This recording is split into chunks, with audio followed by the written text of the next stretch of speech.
Witajcie odważni awanturnicy. Zapraszam na drugą część materiału o nowym systemie do Warhammera The Old World RPG. Pierwszą część nagrania znajdziecie tutaj, karta powinna Wam się wyświetlić. Jeśli jeszcze tego nie zrobiliście, to serdecznie zapraszam do obejrzenia materiału o tworzeniu postaci i takich ogólnych założeniach mechanicznych. Tutaj omówimy sobie w drugiej części walkę. Będzie przykładowa rozgrywka między postaciami, które stworzyliśmy w pierwszej części materiału. Omówimy tam walkę, zachorzenia mechaniczne walki, obrażenia, leczenie, różne stany. Mamy również w drużynie czarodzieja, więc będzie on rzucał zaklęcia. Mechanika rzucania zaklęć również będzie omówiona. To przydatne rozszerzenie nie tylko o samej walce. Pod koniec materiału mówimy również nasze wstępne opinie o tym, co myślimy o The Old World. Zapraszam również do opisu. Tam znajdziecie link do serwera Discord Warhammer, gdzie mamy specjalne kanały dedykowane systemowi The Old World. Nie zapomnijcie subskrybować kanału. Jeśli Wam się materiał podoba, na pewno będzie więcej takich nagrań. Znajdziecie również na kanale mnóstwo muzyki do sesji RPG, głównie w klimacie mrocznego Warhammera, więc mam nadzieję, że uda Wam się znaleźć coś dla siebie. A teraz zapraszam na drugą część i udanego seansu. Co, potrzebujemy tokenów tak naprawdę. Potrzebujemy się podzielić. Proponuję bójkę 2x2 w karczmie. Chyba że każdy za siebie. Albo każdy na każdego. Będzie ciekawie. Każdy Jak na wolicie. każdego. A nie wiem, obojętnie. Chociaż chyba wszystkich naraz to za dużo, nawet jak dla mojego rycerza. To ja proponuję, że my mamy biznes. Podzielmy się biznesowo. Bo ja robię biznesy z bretońskim rycerzem, więc będę pewnie z nim w drużynie. O, rycerza. Kurwa, każdy by tak chciał być z bratońskim rycerzem w drużynie. A szarlatan z guślarzem robią swoje biznesy. Tak, więc dwie opancerzone postacie na dwie kompletnie nieopancerzone postacie. Nie, spoko. Mnie jest wszystko jedno tak naprawdę. To chce być ze mną kupcem w drużynie. Wydaje mi się, że ja jestem dosyć słabym fighterem. Dobra, to ja będę z guślarzem, z Forienem.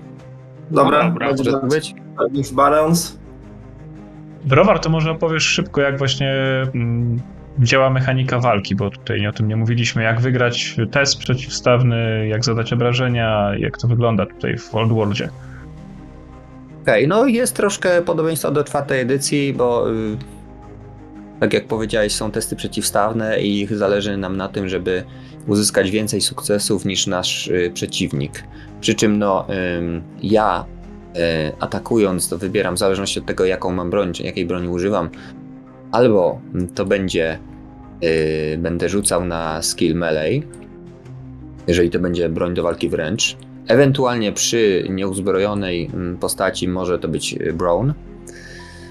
Natomiast postać, która się broni, będzie rzucała na defense albo na athletics, jeżeli będzie chciała unikać. No i każdy rzuca, liczymy ile mamy sukcesów i kto ma więcej sukcesów, wygrał starcie. Przy remisie założenie jest takie, że wygrywa atakujący albo osoba, której działania zmieniają coś w świecie, popychają jakąś akcję do przodu. To jest ciekawy pomysł, też niekoniecznie do walki, tylko na inne zdarzenia. Chyba że mamy po 0 sukcesów, obydwoje, to wtedy nic się nie dzieje. Nikt nie wygrywa. To jest taki jedyny wyjątek z tego, co zrozumiałem w zasadach. No i tak, przykładowo, jeżeli ja atakowałem postać, niech będzie postać robaka, i udało mi się wygrać test przeciwstawny, no to liczę tak naprawdę ilość sukcesów, dodaję do obrażeń z broni. Odzyskujemy damage, który porównujemy z resilience postaci, która przegrała test. I jeżeli przebiłem, czyli mam więcej niż twój resilience, to dostajesz ranę. I rzucamy wtedy na tabelę ran. Tu nie ma hapeków, nie ma punktów życia, od razu wszystkie rany lecą tak jak coś w rodzaju tabeli krytyków z poprzednich edycji. Natomiast jeśli wygrałem test przeciwstawny, ale nie przebiłem twojego resilience, no to dostajesz tak zwany stun staggered. Jesteś, nie wiem jak to przetłumaczyć, to może być zachwiany, czy coś w ten deseń. Ten stan sam z siebie nic nie robi, natomiast gdy drugi raz dostaniesz ten stan, to musisz wybrać jedną z 3 rzeczy. Albo musisz się wycofać do innej strefy, raz na rundę można to zrobić, albo padasz na ziemię, masz stun prone, albo dostajesz ranę i rzucamy znowu w tabeli ran. Tabela ran jest ciekawa, ponieważ rzucamy tyloma kostkami. Za każdą ranę, którą mamy niezaleczaną, dodajemy 1 rzut kością do rzutu na tabelę ran. Także tutaj na początku tej tabeli to są takie drobne jakieś tam zadrapania i tak dalej, jakieś skurcze, coś w ten deseń, a później już się zaczynają poważniejsze wyniki i od 24 bodajże jest śmierć na miejscu. Czyli już tak naprawdę za pomocą 3 kostek, jeżeli rzucamy 3 kostkami na tabelę ran, to już można pożegnać się z tym światem dość szybko. Sprawia to wrażenie, moim zdaniem, systemu bardziej śmiertelnego w walce. No oczywiście są punkty przeznaczenia, ale no takie mam wrażenie przynajmniej, że tutaj walki będą szybsze i szybciej będą się kończyć śmiercią. BN chyba? Powiedz, jak BN ginie chyba trochę inaczej. Tak, w BN są podzieleni na kategorie. To jest rozwiązanie wzięte z różnych innych systemów. To znaczy są takie miniony, czyli pionki, które jeżeli dostaną ranę, to od razu są unieszkodliwiane. Mogą umrzeć, mogą zostać, są wyłączeni z walki. Mogą stracić przytomność. Sudden death. Sudden death, zasada nagłej śmierci. Czyli 1 rana i nie ma BN-a. Są tak zwani brutes, którzy mają więcej ran niż 1. Trzeba im zadać określoną liczbę ran, określoną w ich profilu. Natomiast nie rzuca się w ich wypadku na tabelę ran. Są champions, którzy mają takie zasady jak bohaterowie graczy, czyli dostają rany tak samo jak oni i zrzuca się w ich wypadku też na tabelę ran. No i są jeszcze monstrosities, czyli takie wielkie bestie. I no musimy, ich zachowanie jest określone tak naprawdę w bestiariuszu, w ich profilu, więc na razie nie wiemy więcej na ten temat, ale sama ta kategoria jest wydzielona. To znaczy, że prawdopodobnie będziemy czasem prowadzić walki na więcej NPC-ów i oni się będą kładli dość szybko. Trochę to sprawia wrażenie takiego heroic, ale z drugiej strony sami też możemy dość szybko oberwać, więc wcale nie musi być tak różowo. Jeszcze jako uzupełnienie powiem, że jeżeli ja jako atakujący przegram, to jest przeciwstawny, to wtedy ja dostaję stun staggered. Czyli równie dobrze, jeżeli miałem wcześniej ten stun, to też się może skończyć moją raną, mój atak.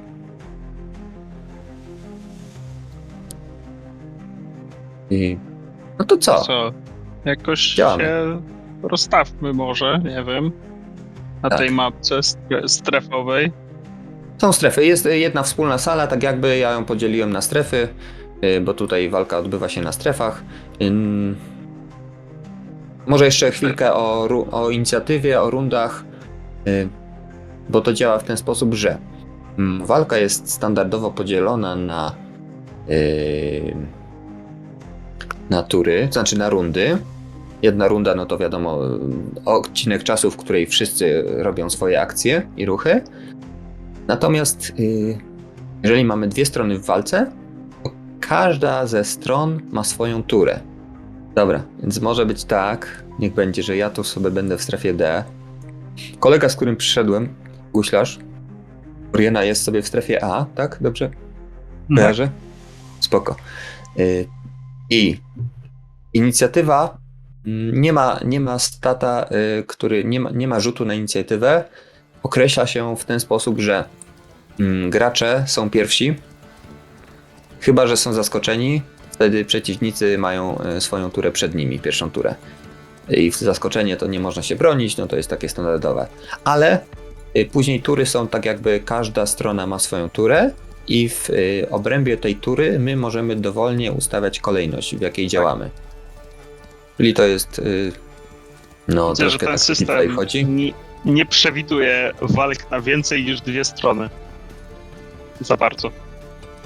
To prawda, bo trudno by było wtedy określić, nawet nam będzie trudno określić, więc zrobimy tak, że po prostu umówimy się, kto zaczyna. No, mamy guślarza, już fantastycznie. Jakby ktoś właśnie chciał, no tak. Bo widziałem znak zapytania, ale w razie czego jakby ktoś chciał. Dobra. To niech zaczną ci, którzy nie mają rycerza w drużynie. Okej, to o co się pobijemy? A piwo. Wiem. brak Nie wina w spodobał mi się, karcie. nie spodobał mi się że jesteś mi winien coś. Parszywy bretończyk.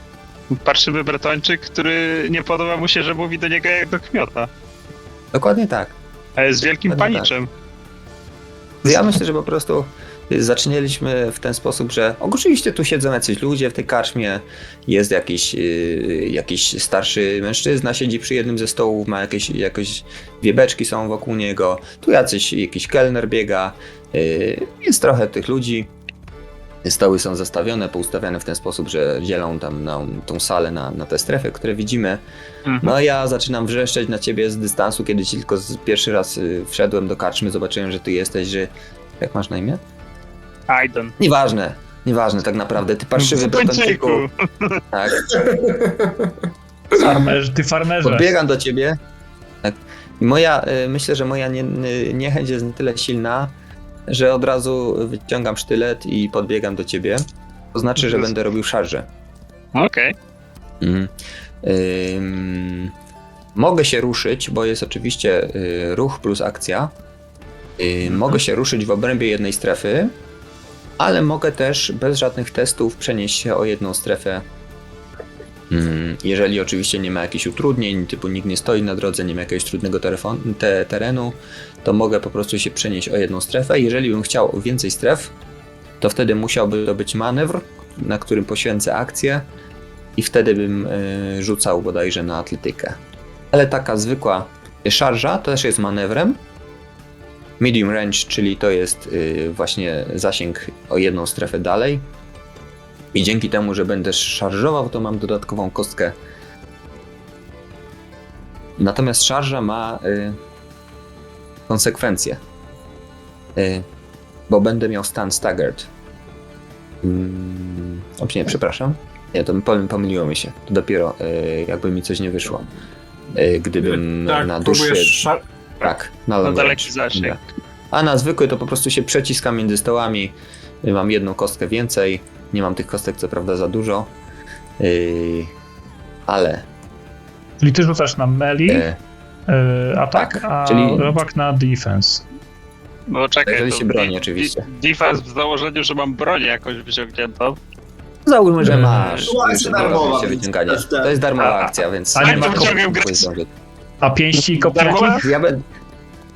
Ja będę rzucał 3 kostkami, ponieważ mam Znaczy- 2 weapon skilla, ale mam jedną dodatkową za szarżę. Jak to dobrze, że mam Great Sworda w kontekście darmowego wyciągnięcia broni. O kurde. No to zobaczymy. To Dobra, turlaj. ja mam jeden sukces. Rzuciłem jedną Dobrze, to jedynkę. teraz jak to jest? Rzucam tyloma kostkami, ile mam cechy i musimy Tak. wypaść poniżej tego, co mam Albo równo. w mele. Albo równo. Okej. Ale nie w Moja melee, tylko broń w ma jeszcze- defense. W A, defense, nie defense, w... tak, defense. tak, tak, Mhm. tak.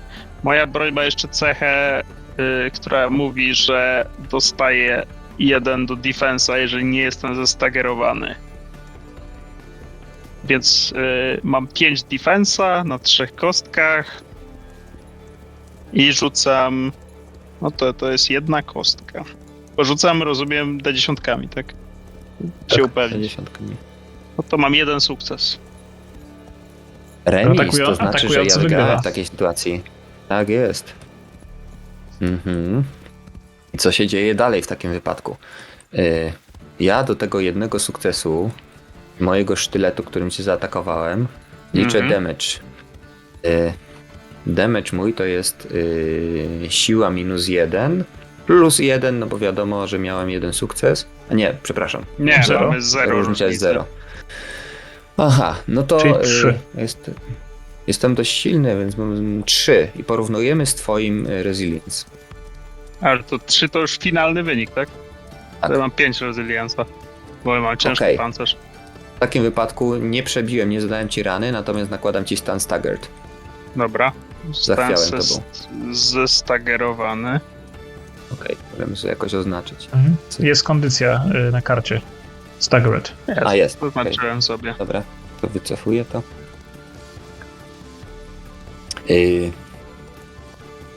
No i teraz, ponieważ jest to nasza cały czas inicjatywa, no to guślarz Foriena może jakoś zareagować na tą sytuację, bo może też mu się nie podoba ten Bretończyk. No, nie podoba mi się ten Bretończyk. Przechodzi, się rządzi. W ogóle tam wierzą w jakieś dziwne bóstwo. Pewnie chaos. Dokładnie.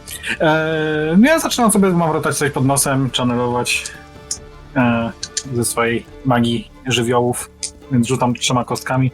Mam rzucać fizycznie, czy ten... No Może pojętnie, przede ja wszystkim. rzucam ten. Obojętnie, powiedz tylko jak No, to pamiętaj. działa. Mechanika Okej, magii. tak, mechanika magii. Zaklęcie ma CV, czyli Casting Value 2, czyli muszę uzyskać 2 sukcesy. To jest na teście wydłużonym. One się tutaj nazywają troszkę inaczej Exacting Test zamiast Extended. Nie wiem, jak to będzie po polsku przetłumaczone, no ale generalnie testy wydłużone. Więc jak mi się nie uda w tym momencie, to sobie po prostu notuję, ile miał sukcesów i to zostanie mi na następną turę. No ale zobaczę. Rzucam tyle, ile mam willpowera, umiejętności. Znaczy, rzucam na Reason. willpowera. Ale z Reason, tak. Reason. 3 kostki. Tak. Rzucam 3 kostki, ale willpowera mam 4, więc muszę wyrzucić 4 lub mniej, to będą moje sukcesy. Więc rzucam 2 kostkami. 1, 8 i 4, czyli mam 2 sukcesy. I mogę teraz stwierdzić, że rzucam, bo mam zaklęcia, które wymagają 2, albo mogę sobie stwierdzić, że chcę zachować to na następną turę, żeby w następnej turze spróbować rzucić tak, żeby mieć 3 sukcesy. Bo wtedy zaklęcie mogłoby być silniejsze.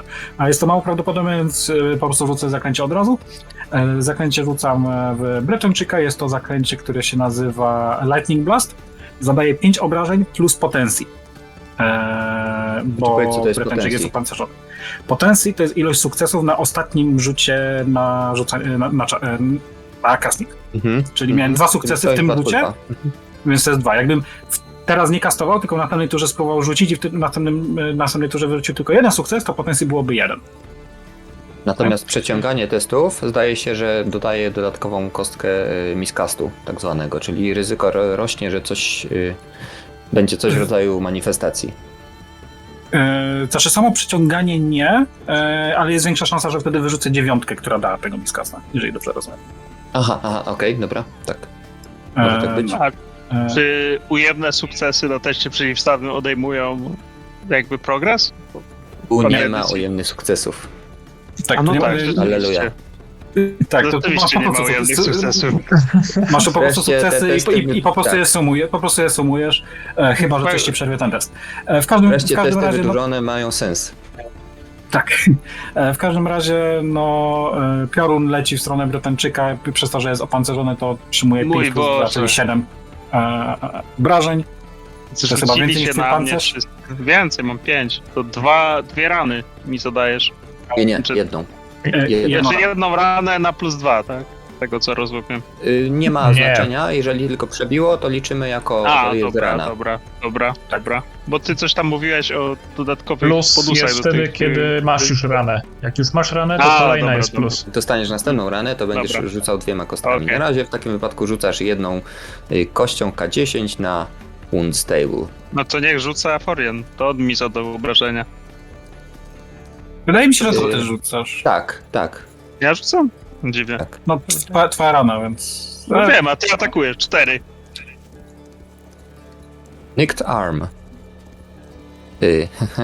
Musisz przetestować Endurance, żeby uniknąć wypuszczenia tego, co trzymasz w dłoni, w losowej dłoni. Okej, endurance testujemy, no dobra. Czyli toughness na 2. 3 toughnessa masz. 3 kostki na 2. Czy Co wyszło? 0 to jest 10? 10. Tak. Dobra. To A są te czy- dziesiątki, nie kasetki. A jak jest równe, to wchodzi czy nie wchodzi? Tak, wchodzi. W sensie, tak, wchodzi. Mhm. Czyli To masz mam 0 i jeden 2. sukces. Nie, czekaj, iloma kostkami ja rzucam? Rzucam 3 kostkami, no to mam 2, 0 i 7, więc Okej. No to jeden jeden sukces. sukces. Jeden sukces, Czyli no to nie, okej. nie gubię. Tak, nie natomiast gubię. masz jedną ranę już i ona się będzie liczyć, jakbyś jeszcze dostał ranę. A kiedy ona się skończy? Bo jakby efekt jej Każda rana. dostał... Tak, Aha, każda rana... catch your breath. Okej, tak. czyli pewnie walka musi się skończyć, żebym usunął tą ranę. No dobrze. Mhm. Na koniec bitwy. I tu jest napisane, jeszcze że oczywiście jeżeli staggered charakter dostanie wunda, to przestaje być staggered. Tak, E, czyli tak. ty wyzerujesz. Dodatkowo z ranami możesz poświęcić akcję na recover, żeby sobie usunąć ranę. Okej. Hmm. O, to chciałem. Albo komuś innemu. I to jest właśnie ten recall test, o którym była mowa No wcześniej. dobra. No to teraz nasza tura się skończyła. Przepraszam, możemy się jeszcze ruszyć oczywiście. Możesz się, zdaje się, Florian, ruszyć tym guślarzem, jeśli chcesz. Albo wykonać jakiś innym Nie, mi inną tu dobrze. darmową akcję. Mhm. Mi tu dobrze, blisko. No to teraz widzę, wasza że kolej. Mogę uciekać. To ja ci odbiję. A żeś mnie rozsierdził, to ja użyję tutaj swojego talentu któregoś i zrobię Wild Attack, który sprawi, że ten test będzie Glorious. O kurde. Chociaż czy ja to muszę robić? No Nie, dawaj, testujemy. no tak jest. Albo dobra, no to niech będzie, stestujmy to w takim razie, dobrze. Czyli ten test jest Glorious, ale kosztem tego, że zostanę staggered. Mhm. Czyli po przerzucasz tym- porażki w razie czego. To ja się bronię oczywiście defensem, bo chyba Niestety sztylet mam może. mój broń. Mój Greatsword niestety zabiera mi jedną kostkę w mele. Mhm. I co to znaczy, że jest dwuręczny? Ma to jakiś wpływ teraz na walkę? Mam. Nie że może mieć jak dwóch mi- jednoręcznych. że Nie może mieć dwóch dwuręcznych. jakby mi wytrącił z dowolnej ręki, to nie mógłbym używać tej broni. Bo Tak, jest też limit, można mieć tylko jedną broń dwuręczną No i tak. zdaje się, można mieć tyle broni ogólnie przy sobie, ile ma się siły, z tym, że maksymalnie jedna z nich może być dwuręczna. To działa, bo tutaj też nie liczymy obciążenia w tym systemie, o ile zauważyliście. To faktycznie. jest na zasadzie bardziej Nawet nie rozsądku, a zauważyłem. natomiast broń jest liczona... Dobrze, no. w takim razie Nie masz sukcesów? jeden sukces mam już teraz, jeden przerzucam i nie przerzuciłem, więc jest jeden sukces. Okej, ja rzucam 2 kostkami, mam defensa 3. Losujemy. 2 ósemki. Tak, czyli przegrałem. Mam 0 sukcesów. W takim razie dostajesz atak za 7. A 7 to zdecydowanie przebija mój Jak to policzyłeś? Poczekaj, jak to policzyłeś? Ten 7 Ponieważ mój obrażeń? Greatsword dodaje mi 3 do mojej Siła siły. plus 3. Tak. A doliczyłeś sukcesy? No to 8. Tak czy inaczej jest to wartość większa niż moje resilience, które wynosi 4, bo mam 3 toughnessa i 1 zbroję, więc no muszę, o ile nie chciałbym korzystać z jakichś tutaj fate pointów czy czegoś takiego, to muszę przyjąć ten cios na klatę i tak samo rzucam 1d10 na tabelę. Słuchajcie, nie ma tu jakichś przerzutów, jakiegoś szczęścia? To jest... Jest szczęście, jest szczęście. To jest Jest, paypal co prawda- i to po prostu już nie zużywa, a jakby można spalić je, jakby to są punkty fate i działają jak punkty szczęścia i no punkty przeznaczenia tak samo, tylko że się po prostu je spala, więc w sumie to jest taka sama mechanika, jeśli dobrze zrozumiałem, jak w 4. edycji. Tak, Druga podręcznik saga. opisuje, że możesz punkt przeznaczenia spalić i permanentnie go stracić i wtedy działa jak punkt przeznaczenia, taki standardowy z 4. czy tam 2. edycji, a możesz go też wydać i wtedy odzyskujesz go na następnej sesji i wtedy działa jak punkt szczęścia. Tak. Slash determinacja, bo one... Jest fajna tabeleczka Bo są 3 sposoby, to chwilkę dosłownie o tym powiem, bo można wydać punkt przeznaczenia normalnie, żeby przerzucić test jako Glorious, czyli przerzucić porażki, albo wziąć drugą akcję podczas swojej tury, tylko nie może być to ta sama akcja, którą zrobiliśmy, tylko musi być inna, albo można umożliwić naszej drużynie odwrót za cenę tego punktu przeznaczenia. Wydając punkt przeznaczenia możemy stanowić taką rearguard, czyli straż tylnią i osłaniać naszych towarzyszy i dzięki temu wydostać się z jakiejś trudnej sytuacji. Natomiast możemy spalić punkt przeznaczenia właśnie po to, żeby tak jak w 4. edycji albo uniknąć rany, którą mieliśmy dostać, czyli nie rzucamy na tabelkę. Na przykład mógłbym ja sobie teraz spalić punkt przeznaczenia. Albo mieć sukces w teście od razu, coś na zasadzie punktu bohatera z 4. edycji. Albo, co mi się bardzo podoba, jest opcja wydania, spalenia punktu przeznaczenia na to, żeby poświęcić swoje życie w jakiejś heroicznej akcji, która na przykład albo ocali naszych towarzyszy, umożliwi im ucieczkę. To jest tak jak z gry o Tron Hodor miał swój hold the door, to tak jakby spalił punkt przeznaczenia i tak to działa. Albo na przykład ostatnim tchnieniem pozbawić jakiejś bestii głowy, albo jakiś rytuał zablokować kosztem swojego życia. To jest taka mechanika do tworzenia fajnych scen. Ostatnia scena naszej postaci, która powoduje, że będą o niej opowiadać historię. Więc ja w tym wypadku... Dobrze widzę, że punkt Fate nie pozwala ci przeżyć śmierci.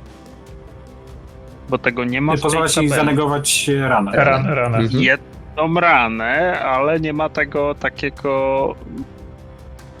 Ucieczki z Nie ma zagrożenia czegoś takiego, że tak jak w 4. edycji, że palisz punkt przeznaczenia i wiesz, że na pewno przeżyjesz starcie, jesteś wyłączony. Nie ma tego. Usuwasz się ze sceny, tak.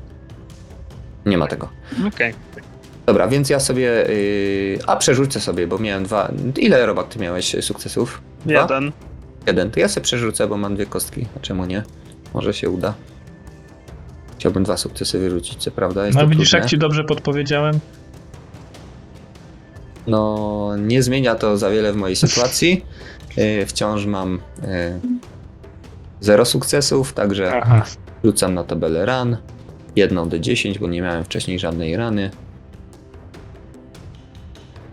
I to jest 10. Crushed rib. Rozwaliłeś mi żebro.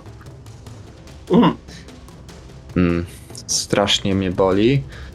Mój następny test jest Grim, czyli będę musiał przerzucić sukcesy. I mam jeszcze Drained.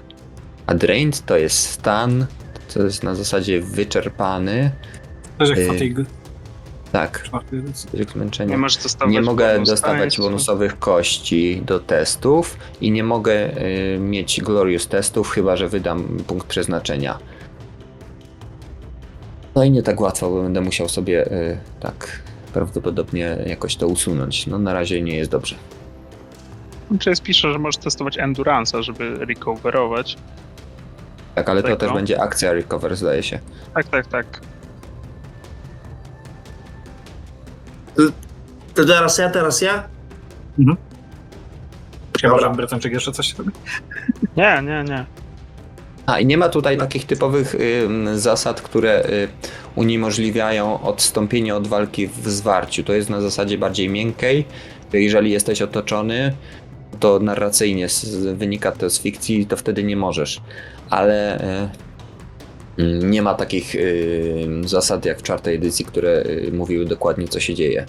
Tutaj jest tylko tyle, że jeżeli wycofasz się na pole, na którym miałeś stan staggered, dostałeś kolejny stan staggered, wycofujesz się, to jeżeli na danym polu, na którym się wycofasz, też jest przeciwnik, to dostajesz stan broken. Ale może do tego nie dojdzie dzisiaj. Proszę bardzo, Adare. Dobra, ja widząc tego parysowego guślarza, który jak nic mnie kiedyś oszukał w interesach, i widząc to, że się wplątował jakąś kabałę, to chciałbym skorzystać z tego, że no jak dobrze zrozumiałem, w karczmie są jeszcze ludzie, którzy czmychają w tą drugą stronę. Chciałbym się do niego doskradać i zaatakować. Ukrycia. No i nie wiem, czy ten system ma mechanikę ataków z ukrycia. Ma? Jest. Nawet są dodatkowo rzut kostką za rzutem sztyletem. Znaczy za atakiem sztyletem. Że Aha. chyba dostaje się dodatkową kostkę, co mi się całkiem spodobało właśnie. Tak. Czyli ty że rzucasz to na zrozumiałem. stealtha, ja rzucam na awareness, tak? Czekaj, ile ja mam? Prawdopodobnie tak. Tak, bo Rzucam to jest 3 tak, kostkami i robisz manewr, tylko to będzie chyba cała akcja, o ile ja dobrze kojarzę, bo jest manewr, który się nazywa Move Quietly. I to jest przeciwstawny test stealtha do awareness. Jeżeli ci się uda i jest jakaś zasłona albo coś, co cię zasłania, to wtedy możesz wykorzystać ruch na to, żeby się schować i znikasz z pola widzenia i następny atak z twojej pozycji nie jest przeciwstawny, jest unopposed. Że wydaje mi się, że to jest jako manewr, czyli jako akcja. Dobra, rozumiem. W takim razie po prostu na starta wrzucam i mam nadzieję, że będę mógł od razu się do tego guślawa przekierować. Foriena. I najpierw rzucimy po prostu kostkami, tak? Mhm. No ty rzucasz na stealtha, ja rzucam na awareness. Okej, mam 4. Ja rzucam 3 kostkami, mam sukces na 3 lub mniej, 4, 6, 9, 0 sukcesów. Stealtha mam... Nie, patrz na Bretończyka. Tu jesteś, na górze. Stealtha mam 3, więc w sumie też mam 0 sukcesów, bo wyrzuciłem 4, a stealth mam 3. A ile kostkami rzucałeś? Aha, 1. A to rzucasz 4. No, 4 ma. Okej, dobra. Bo masz 4 zwinności, więc rzucasz 4 kostkami i liczysz, ile masz 3 lub mniej. Dobra, to mam 1 dwójkę z najniższych swoich wyników i w takim razie bym miał 1 punkt sukcesu. Czyli tak, wygrasz ja mam też 0. przeciwstawny. Tak, czyli wygrywasz i twój następny atak przeciwko mnie będzie miał bonus. A nie, będzie unopposed. Czyli nie będę mógł się Tak. bronić. Super, dobra. No to ja się fakierowuję Czyli obok kryj ciebie. się między ławami i próbujesz zajść guślarza i udaje ci się tak naprawdę. Zobaczymy, co będzie w następnej turze. No właśnie, przechodzimy. Jeżeli są jakieś rzeczy, stany, które wymagają rzutu, to albo się je robi na koniec rundy, albo na koniec tury. Są niektóre takie stany, ale ponieważ żaden z nas nie ma jeszcze tego, to lecimy dalej. To co? Mogę być ja, może być Forien, możemy się wymienić kolejnością.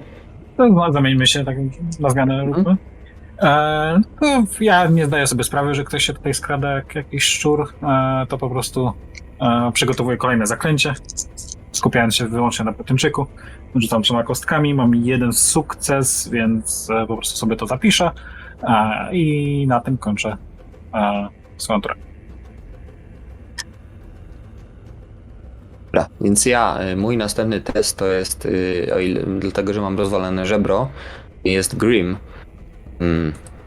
Także szanse na to, że mi się cokolwiek uda, są niewielkie. Może jest jakaś akcja defensywna, taki defensive stance? Jest talent defensive stance, ale nie wiem, czy jest akcja. No bo to było i w drugiej edycji, i w 4 były takie pozycje obronne. Nie wiem, weź Jest pod uwagę, przerzucane na talent chyba. weź pod uwagę, że ja jestem staggered, więc jeżeli cokolwiek mi zrobisz, nawet mi nie przebijesz mojego resilience'a, to będę mieć ranę. Co, ty nie jesteś chyba staggered, bo Jestem. dostałeś ranę. Ale użył tego Jestem staggered, bo wild attack. mój talent daje mi staggered po tym, jak go Okej. zrobię. Dobra, więc Szaleńczy ja myślę, atak. że tak. Tak, Szaleńczy szaleńczy atak. atak. Dobra, no to w takim wypadku dalej kontynuuję atak. Już nie będę żadnych manewrów robił. Natomiast mam test Grim, więc zobaczymy, co z tego wyjdzie.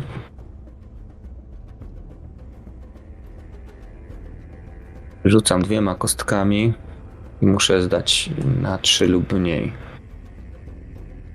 Natomiast wszystkie sukcesy będę przerzucał. Tak czy inaczej, no nie mam żadnych sukcesów, niemożliwe. 0. Ja mam 3 sukcesy. Okej, czyli Ja dostaję stan staggered, dlatego że Nie, się nie do- porwałem nie z dost- motyką na stańce. Nie dostajesz tam staggered, bo używam talentu defensive stance i nie zadaję tobie staggered, a usuwam sobie. Okej. No dobra, natomiast ja już następny test nie będę miał Grim, więc zawsze to coś. Ciekawe. Ty fajnie, Robert, Dobra. wyciągnąłeś te talenty sobie tutaj obok. Tak, Mhm. bo czułem, że będą potrzebne, jak będziemy jakąś walkę uprawiać. No dobra, to jako, że ten ma złamane żebro, a teraz moja tura, to ja stwierdzę, że no ten tu mnie ktoś piorunami strzela, więc zaszarżuję na naszego guślarza. Czyli może wyjść z walki od ciebie z tej pozycji takiej bezpośredniej. Tego co Może. zrozumiałem, mogę. Tak. I ważne jest też tak naprawdę, gdzie wewnątrz strefy jest, poza tym, że jesteśmy w danej strefie, to ważne jest, gdzie w obrębie danej strefy się znajdujemy. I my byliśmy de facto ustawieni tak, że ja nie zagradzałem jemu drogi na zewnątrz. Więc to jest To jest takie wszystko na miękko. narracyjne. Tak, Ja narracyjnie. się wycofuję i dokonuję szarży na guślarza. Mhm. I z tego co widzę, to szarża daje mi jedną kostkę Mhm. i daje mi jedną kostkę. Czy powinno to się liczyć, że outnumberuje, jak szarlatan jest ukryty? Chyba nie za bardzo. Chyba nie, bo on jeszcze się nie włączył w walkę. No właśnie tak. Znaczy, to jest Nie ma no, znaczenia, liczę wszystkich w strefie, więc tak. A, to mam plus 2 kostki, okej, bo to w strefie musi być więcej niż jeden, znaczy musisz mieć przewagę, niekoniecznie w walce. Dobra. W takim razie robimy atak z plus 2 kostkami, ale mam minus 1 kostkę z mojego miecza, więc to są tylko 4 kostki. Tylko 4, ja rzucam 2. Jest jeden sukces. To wiesz co, ja sobie przerzucę. Co miałeś? 9 i 10.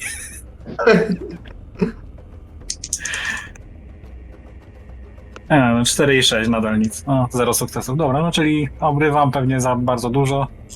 Więcej Obrywasz niż 3. za więcej niż 3. Z Tak, tego to- miecza zawsze obrywasz więcej niż 3. Tak. Czyli co, rzucam jedną K10, wyrzuciłem 1, superficial injury, no consequences. To już Tak, widzę po prostu pewną...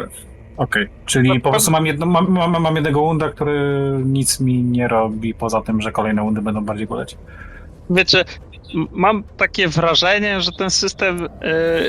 widzę pewną słabość tego systemu wundów, bo wiecie, dokonałem szarży z dwuręcznym mieczem i nic mu nie zrobiłem. Znaczy zrobiłem mu ranę, ale to jest jakby ona nie ma efektu.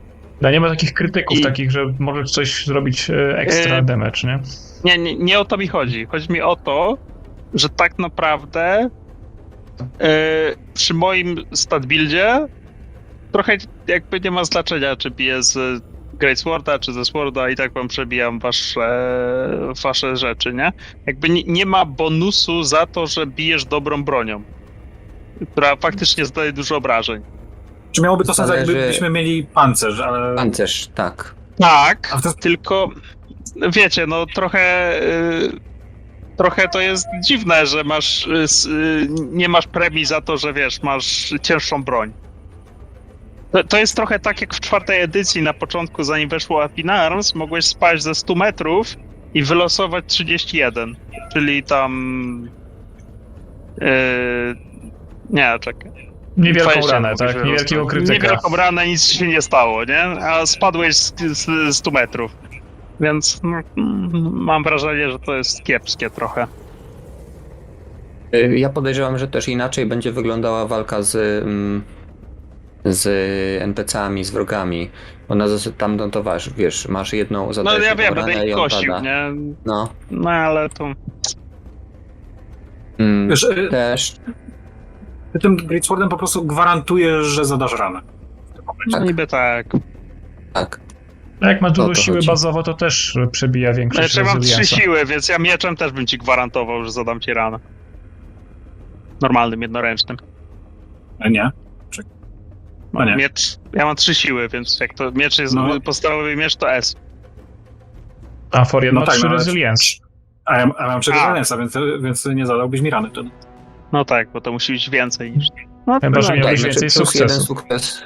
Tak, więc weszłoby chyba tak czy inaczej. Tak, Przy remisie, tak, przy to- remisie. No wiesz. Wtedy przy remisie byś mi nie zadawał, a teraz nawet przy remisie Mhm. zadajesz mi wunda od razu. Po prostu gwarantuję, że jest wund. Ten system chyba nie do końca zakłada bicie gracz versus gracz. Podejrzewam, że tak. Wątpię, żeby się dużo różniło przy NPC-ach. Zwłaszcza Ale przy NPC z cechą Yy, Champion walczą nie, tak nie, nie. samo. Cecha Champion tak, sprawia, tylko że że- walczą tak samo. Tak, tylko że zakładam, że jeżeli buildy stat bloki przeciwników są mniej więcej podobnej jakości, co ty będziesz tam w Maledictum czy w tym, no to walki wyglądają tak, że jest jeden champion i to jest, wiecie, dowódca gromady tam trepów, nie? I trepów faktycznie bym wiecie, niezależnie ile im zadam obrażeń, to ich ciacham ciosam i na strzała padają. No z tym jednym championem, no to pewnie tak to będzie wyglądać, że to... Wiesz co, a ten podejrzewam, że ten czempion to będzie miał już, ten więcej toughnessa i jakieś lepszą zbroję i Może. będzie miało znaczenie te 1-2 dodatkowe damage'a, które ty jesteś w stanie uzyskać swoim O. Great Swordem. Zobaczymy. Niezbyt mi się ten system podoba, no ale... Adare, tak? Teraz ty? Bo to już chyba tak, rozstrzygnęliśmy. Tak. Dobra. Tylko wiem, że Gustaw jeszcze nie musiał atakować przed tym. Nie, teraz ty. Guślarz splatał magię. Właśnie w tym systemie nie ma jakichś tam rozproszeń magicznych? Można na kogoś zrobić dystrakcję nawet gadając do niego, zdaje się. Bo chyba magię zgubiłeś. To znaczy właśnie problem jest taki, że to jest też... Czy interrupted casting jest... Jak zacznę kastować, to muszę kontynuować to robić w każdej swojej turze, bo inaczej dostanę miscasta. Nie ma nic o tym, że ktoś może mnie rozproszyć. Okej. Więc Ciekawe. właśnie to jest takie... Okej. No No, dobra. oczywiście po prostu, że nie dostrzegamy te... Tak, Może, nie. luk jest całkiem W pierwszej sporo. edycji były miejsca, że faktycznie trzeba było rzucać na opanowanie, żeby magii nie zgubić. Tak, bo teraz nie przerwiesz mu czarowania mocnego czaru, nie? Nie masz jakby opcji, żeby to zatrzymać w jakiś sposób walką wręcz. Jak go zabić. Znaczy, poniekąd masz, bo jeżeli ja chcę rzucić to zaklęcie, to w tym momencie nie mogę was atakować, nie mogę podejmować żadnych innych czynności za bardzo, nie? W swojej turze. Mogę mu też nadać stan krytem, który spowoduje, że nie będzie mógł skończyć swojego zaklęcia. Na przykład. No to proszę, sztyletujesz. Tak, no to ja chcę zaatakować tego przeklętego guślarza. I cóż, i pytanie właściwie, jak to teraz ma wyglądać? Bo skilla mam 2, na myli mam 3 i mam jeszcze jej plus 1 kość, jeśli atakuję z stealtha. Ukrycia. I masz jeszcze jedną kość Ile masz WS-a? 2. Słucham? Ile weapon WS-a skilla, dwa. ile masz? 2. No to z ukrycia to jest plus 1, to jest 3 i masz za przewagę liczebną plus 1, czyli 4, czyli rzucasz 4. 4 kostkami. Okej, dobra. I liczysz, ile Jest tak. wyrzucisz równo z atakiem lub mniej. A ja nie mogę się bronić. Tak. Chwilę, jakim atakiem? Z mela? Z Melee, mele. tak. Musisz Tak, wyrzucić tak, 3 lub mniej. Okej, coś wspaniałego, wyrzuciłem nic. Mam 7 face 5. Przerzucaj. Rzucaj. W zasadzie wygrał. Nie, to nie jest musi mieć zero- Zero Musi mieć sukcesów. sukces. Okej, Tak. mam 2 kostki teraz. Mam Okej. jedynkę i trójkę. Okej. Czyli są 2. Ile zadajesz obrażeń tym sztyletem? 2 damage'a. Plus 2 za sukcesy, tak? Sukcesy. Nie, to ma być 3 minus 1 z siły chyba.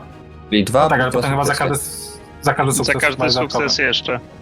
Okej, no czyli ja obrywam, czyli rzucam teraz 4. 2 kostkami na obrażenia. Znaczy na wundy, tak?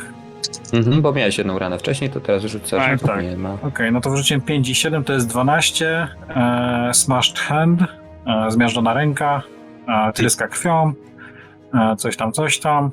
Muszę upuścić cokolwiek w niej trzymałem, nie wiem, powiedzmy 4 lat, i stestować endurance, czy nie stracę palca. Rany. No, Już mocne. Nie, tylko no nie bo palec. Okej, mam jeden sukces. Czyli w sumie nie straciłem palca, bo nie jest powiedziane, ile muszę ich uzyskać, po prostu muszę zdać. musi Okej, zdać. to palce nie... Tak. Mhm. I tylko jest taki dopisek, że jeżeli użyjesz tej dłoni, zanim rana będzie opatrzona, to masz stan Masz- critically injured. Czyli teoretycznie można nawet umrzeć od tego. A tu nie jest nawet napisane, która to jest ręka. A, bo to jest Wybieram random sobie. hand. Random hand. Nie, losujesz, bo jest losowa. Tak, od 1 A. do 5 lewa, 6 Okej. do Tak, 10 prawa. tak to byś sobie wybrał tą mniej użyteczną. Okej. Której nie używasz. To prawa. W sumie nie ma tutaj czegoś takiego jak mniej użyteczna chyba były. Albo przynajmniej nie widziałem wzmianki o tym. Nie było to sprecyzowane, więc domyślnie chyba Nie zakładamy. ma talenta oburęczność. Ale kto wie, może jest.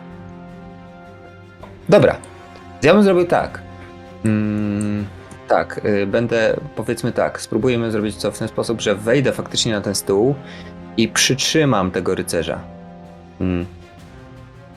Ja bym to tak zrobił, jakimś testem. I co to pomaganie będzie robić? Pomaganie działa w ten sposób, że on testuje coś, co tam GM się zgodzi i za każdy sukces dodaje mi +1 kostkę do mojego testu. Okej. W przypadku czarowania może być to dziwne, ale teoretycznie jest dozwolone, jeżeli GM się zgodzi. Nie? Na przykład odwraca Ale- uwagę kogoś albo coś. Tak, daje ci się szansę się skupić. No, na przykład. No, więc ja bym to zrobił faktycznie kimś takim. No to kurczę, testujesz chyba Brawla, faktycznie Brown. bo ty chcesz Brawl. mnie przytrzymać. Przytrzymać, tak, czyli użycie siły faktycznie, żeby cię trochę...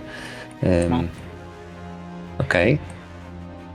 I nie wiem, czy ta atak do higher groundu to też się stosuje w tej sytuacji, jak myślicie? Nie, Ze stołu? dodaj sobie. I tak, stosuje się w zasadzie. Znaczy do Dobra. ataku niby, ale no, dodaj sobie. Pytanie, czy to będzie test przeciwstawny w takim wypadku? Nie. Znaczy, Gdzie jest w tym teoretycznie hero? pomoc nie jest test. Help nie jest Mhm. przeciwstawny, więc... Dobra. A, tu. Mhm. Już Mógł powiedzieć też w to, krzyczeć. czy On mógł czy też to, co krzyczeć on do robi- ciebie, żeby... Tak. Tak, właśnie tutaj bardziej pytanie, czy to, co on chce zrobić, to czy podchodzi pod pomoc, właśnie to przytrzymywanie i tak dalej, czy to już nie jest bardziej bezpośrednia akcja. Mhm. Na potrzeby przetestowania tego pomagania. Tak. Dobra, to zróbmy to jako pomoc, a później wiadomo, że to nie do końca tak musi być. Dobra, więc zróbmy to testem Brown i dodaję sobie 1 kostkę, czyli mam 5 kostek, ale muszę rzucić 3 lub mniej.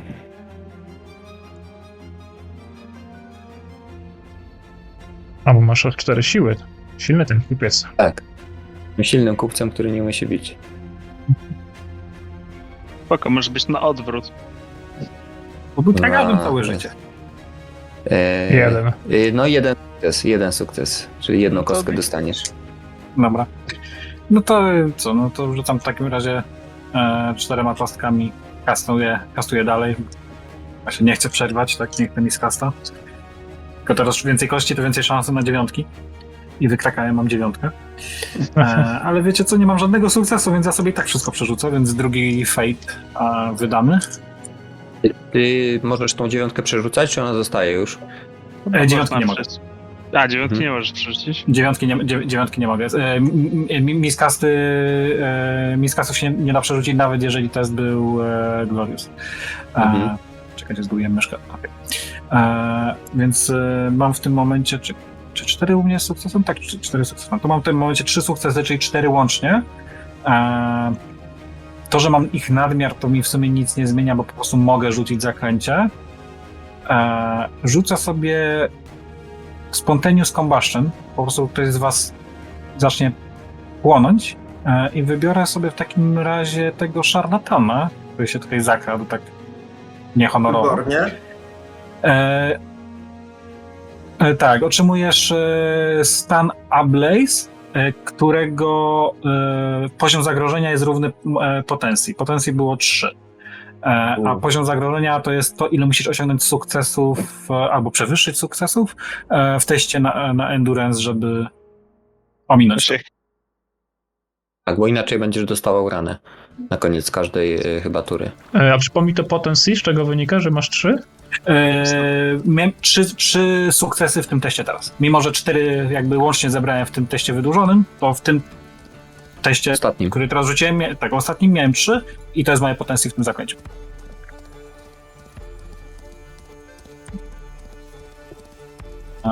No, czyli Hazarda, nasz jakieś szarlatan zajmuje się ogniem.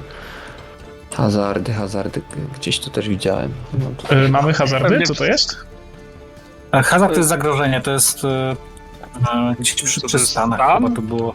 Jakieś Nie, to nie jest środowiskowe zagrożenie, A to jest strona jest- 116. Okej, to wiem co to są. W Maledictum też są zagrożenia środowiskowe, A, tak tak. samo. E, Są jakby no i- stany dla stref, o, tak można najprościej. Tak, czyli upadki, wszelkiego rodzaju właśnie pożary, jakieś zagrożenia wynikające z podróży, pułapki. Tak, ja może przeczytam dokładnie, co to zakręcie robi. No sięgam do ciała przeciwnika ze swoją magią, szukając czegoś, co może się zająć tam płomieniami i tak dalej. Również tam coś tam z żyłami jest. I że cel otrzymuje stan Ablaze i hazard tego stanu jest równy temu potencji. Okej. Czyli teraz trzeba przeczytać, co jest- robi Ablaze. Czyli to jest Ablaze, okej. Tak, i Ablaze to jest test Endurance to Avoid Fire-Based Hazard i w nawiasie jest 2. No w moim przypadku, w tym przypadku to jest 3. Mhm. Tak, bo to jest magiczny ten. A to robi to, że, czyli test endurance, tak? O ile dobrze kojarzę, trzeba robić. Tak, na końcu każdej tury on rzuca na Endurance i musi osiągnąć chyba 3 sukcesy, żeby Sukcesy, nie otrzymać tak. Rany. Unda. Mhm. O, Tak, a ciężki można test. to zdjąć na przykład. Ilość tak, ciężki tego, test. ile mam tych punktów podpalenia, wpływa na to, ile dostaję obrażeń czy coś w tym stylu?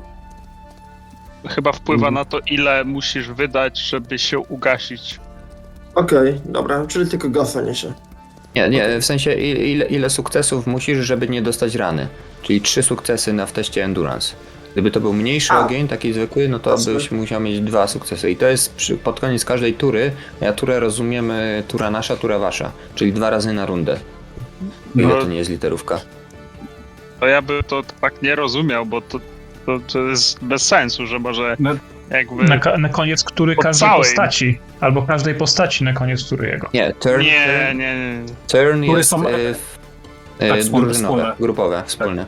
No to po całym tym, jak wszyscy przejdą to by mówili o rundzie, moim zdaniem. Tak, I- moim zdaniem to jest 2 razy na rundę. No Boże, to jest śmierć na miejscu. Możliwe, że to doprecyzują, możliwe, że to zmienią. Wydaje mi się, że to jest tak? błąd, ale no okej. Powinno być, moim No, zdaniem, bo powinno być to albo na się końcu bardzo każdej logiczne twojej jest. tury, albo na końcu rundy. Jedno z dwóch. Wydaje mi się, że to nie powinno być na końcu każdej tury, tylko każdej twojej, albo na końcu... To tak to interpretujmy, to by więcej sensu. Mhm.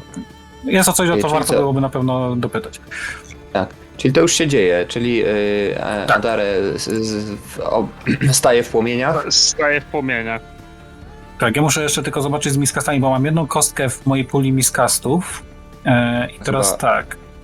Bo jak drugą zgarniesz, to będziesz musiał rzucać na Jeżeli po teście kastowania liczba kości w moim miskast pulu przewyższa mój poziom czarodzieja, wtedy dostaję miskasta. Tak, czyli jak będę miał 2 kości w tej puli, to wtedy miskast. Okej, czy ja kończę swoją turę. Mhm. Chodź. Nie, no rzućmy na palenie.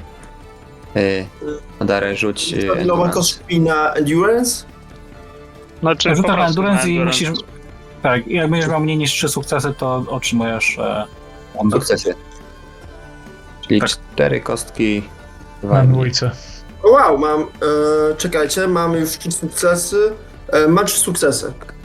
No to Okej, no czyli nic w się nie dzieje. tej turze się nic nie W tej dzieje, turze się ale nie cały czas palisz. masz Ablaze. Musisz Znaczy, ma Ablaze cały czas. Tak, ma cały czas na Blaze, bo musi wydać swoją akcję, żeby tam się tarzać po ziemi, czy Atletico. cokolwiek robić, żeby się... Mhm. Kurde. Proste. Albo ktoś cię musisz wodą się ugasić, może gdzieś tu jest wiadro wody na przykład. Ludzie, gdzie wiadra wody? Podajcie wodę. Ale wiadra piwa. Dobra, to teraz wy. Kto pierwszy? To co? To ja może będę pierwszy. Nie podoba mi się to, że czarodziej dalej sprawia zagrożenie wszystkim dookoła, rzucając pioruny i spowodując, że ludzie się podpalają, więc no tak dalej będziemy huślarza, no. To nie ja, to sam stanął w kominku, tak? Zbyt podejrzane, że takie rzeczy się dzieją obok siebie. Moja wina, że ten szarlatan jakiś łatwopalny. Łatwopalny szarlatan. Dobrze, ja mam 2 kostki z dwuręcznym mieczem. I to jest 1 sukces. Okej, czyli ja rzucam 2 na obronę i nie mam żadnych sukcesów. Czyli rzucam 3 na rany, bo na pewno zadajesz mi z nich tam jakieś pewnie 18 Tak. damage'u. Czyli... Nie, to nie jest 4. edycja. Wiem. Dobra, na ilu się umiera? Decapitation. Nie, bo mam 27. 10, 9 i 3, czyli mam 22. 22 to O jest kurde. rozszarpane organy. Jestem bezbronny i krytycznie zraniony.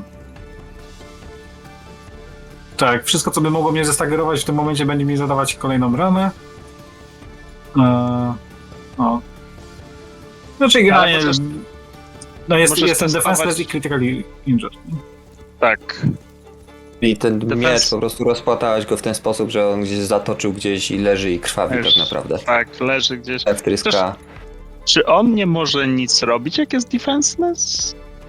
Czy tylko się nie może tak jak- bronić? Nie mogę się ruszać, podejmować akcji, ani oponować okej. w testach. Jest tak. Okej, czyli jesteś wyłączony z walki, dobrze. Tak, a critically injured to na koniec każdej tury trzeba testować endurance. Jeżeli Tak, tak, nie tak. zdasz, to masz defenseless, a jeżeli jesteś już defenseless, to umierasz. Tak, więc teraz Adarę, a po Adarę umieram.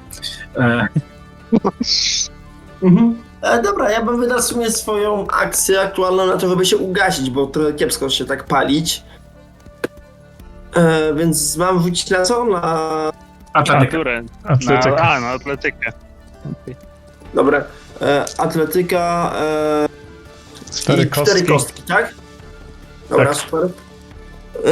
I jeden Ma- sukces wystarczy. 1 sukces. Wrzuciłem do jedynkę, resztę to 7 i 6. No To tak, jest tak, ma dobra żaden sukces, to ci atletyka. się udało. Tak, Mhm. to już nie stoisz w płomieniach. To Dobra, może teraz ewentualnie się ja. ruszyć gdzieś. Tak, możesz się ruszyć. Dziwne, że test... jakby te stany się chyba nie stopniują, nie? W sensie jak masz Ablaze, to Nie. masz Ablaze.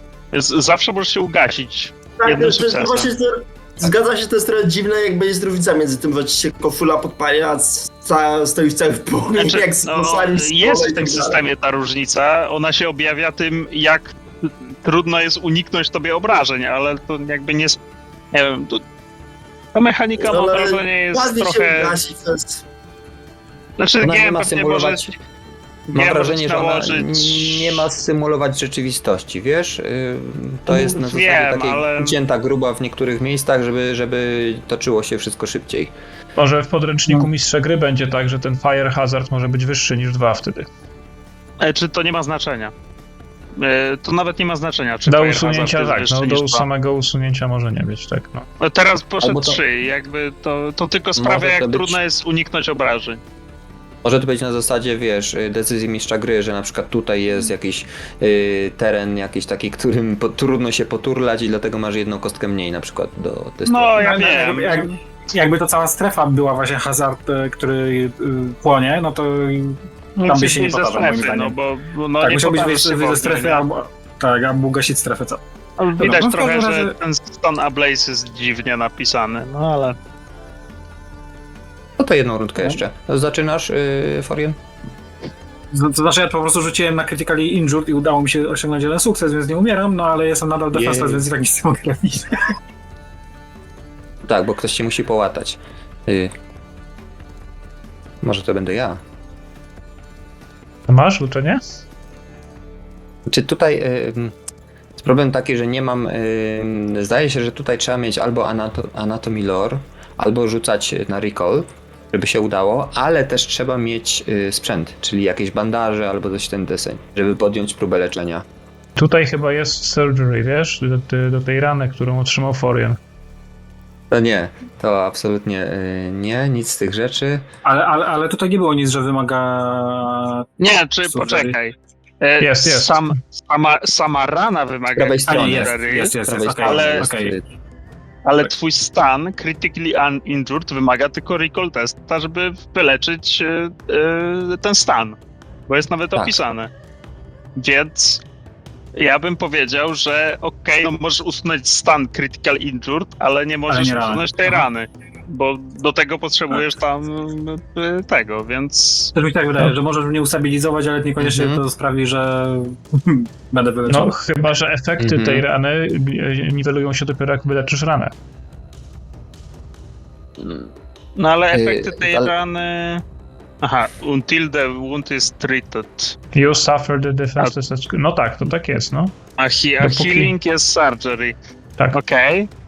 no to masz przerąbane. Ale nie, bo czekajcie, bo to jest... ten test Endurance'a dotyczy tylko do tego, jeżeli...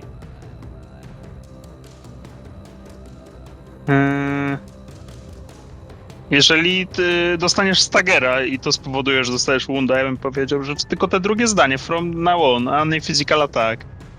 Czyli ty nie musisz To jest- testować Endurance'a tak po prostu, tylko musisz go testować, jak dostaniesz jakiegokolwiek atak. Tego, co rozumiem. Tu wchodzi interpretacyjność po prostu. Nie, Tak. wydaje mi się, że nie. To chodzi o to właśnie, że musisz tutaj rzucać, żeby przeżyć to. No. To już jest bardzo wysoka rana. Tak. A Może, nie czytają, wiem. no, Ciężko powiedzieć. znaczy, bo tak zacząłem na szybko czytać zasady właśnie leczenia i właśnie zgubiłem, jest recovery. Przy treatmencie jest, że pierwszym krokiem do wyleczenia się jest, żeby zająć się bezpośrednimi symptomami, czyli zastopować krwawienie, nastawić kości i inne takie rzeczy. I jeżeli rana jest opatrzona, to już nie daje plus jednej kości do rzucania na wound table. I wszystko, co było opisane until it is treated, już nie ma wpływu, ale sama rana wciąż istnieje. No i w trakcie walki można to zrobić za pomocą akcji recover i to można recoverować siebie albo kogoś. I to jest recall test. Jeżeli ma się lore anatomii, to ten test jest zdawany automatycznie. Bo widzę, że Jeżeli tu go nie jest... masz, to musisz rzucać. Rozumiem, Tak, że to jest jest coś jeszcze innego... Poczekajcie, o tym- mam wrażenie, że jest coś No. innego pomiędzy healed a treated. Tak, Bo możesz- treated to jest pierwsza pomoc. No właśnie. Mhm. I to jest właśnie, żeby Ja- mi zdjąć te stany, żebym nie zginął od razu. I dlatego na Tak, karcie tylko, że- postaci też jest okienko na treated. Tak, Tak. tylko że jest też powiedziane, że you can only treat an injury if you have the right trappings to do so. Like sutures to close a wound or bandages to wrap a field dressing. Czyli trzeba coś mieć, albo można Improwizować. improwizować. Tak, pod warunkiem, że zdam test na przykład awareness i coś wypatrzę w okolicy. Improwizuj. To tak zrobimy. Masz- Zrobimy, ja będę się rozglądał w poszukiwaniu jakichś szmat, którymi mogę ustabilizować ranę, więc rzucę na awareness. Bo chyba złość mi już minęła na tego Bretończyka. Awareness 3, o kurde, 2 kostki. Tu 3 kostki, 2.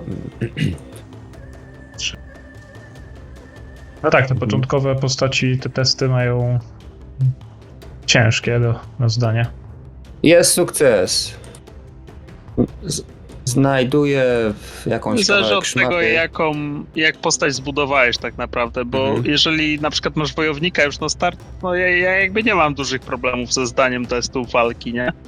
Mhm. W stosunku do was przynajmniej, nie? No ale potem wszystkie inne testy poza walką. Ja wiem, że wszystkie inne testy sobie ogra zrobiłem, no ale jakby... Fellowship na przykład. Nie, no nie ma aż Dobra. takiego złego.